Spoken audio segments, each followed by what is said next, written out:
There's nothing new under the sun. And I was in my living room. I said to my wife, I can't take it anymore. Solomon was wrong. And she said, you are going to hell. and I said, honey, Solomon was wrong. And she goes, please don't say that outside of our house. Because she loves me, doesn't want me to always be a heretic. All right, so I'm not gonna lie, when he first said that, okay, my red flags went up again. So this is one of those areas where I start listening. And this is a great example of why it's important for us to listen to context, not just when we're reading the Bible and we're reading the word, right? But also when we're listening to people, right? Because often, especially in the social media age, we get these quick little short clips and they can be put out of context. But if you actually listen to what he say and follow his train of thought, you're going to see that what he says actually makes a lot of sense. And I'm going to also pull up a couple of scriptures that he references in a second, but let him make his point. And I said, you can't trust a man when he says everything is meaningless to give you the worldview you need.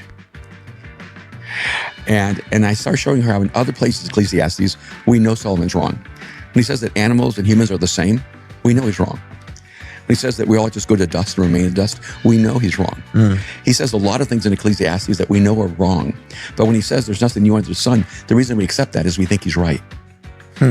Okay, so now if you are a subscriber of my channel, you already know me. I highly encourage everybody to be like the Bereans. Here's one of those great examples of when you want to be like the Bereans, okay?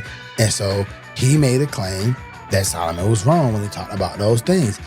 Obviously, that made me feel a little weird. So I was like, okay, well, let me go and see exactly what he's talking about, right? Let me go to those scriptures to see what he means when he says Solomon is wrong. And so the first scripture, I'll pull it up here so that way we can read it together. All right, so we're going to be in Ecclesiastes chapter 3, verse 17. It says, I also thought about the human condition, how God proves to people that they are like animals. For people and animals share the same fate.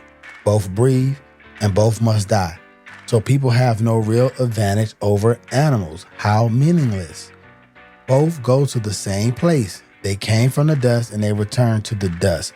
But who can prove that the human spirit goes up and the spirit of animal goes down into the earth? So I saw that there is nothing better for people than to be happy in their works. That is our lot in life, and no one can bring us back to see what happens after we die. And so when you're reading that and you're looking at it and you don't understand the context of what's going on here, yeah, it looks like what Solomon's saying is wrong, right? And so then let's go to let me go and find the second passage.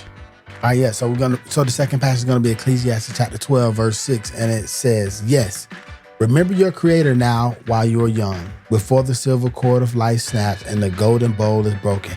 Don't wait until the water jar is smashed at the spring and the pulley is broken at the well. For then the dust will return to earth and the spirit will return to God who gave it.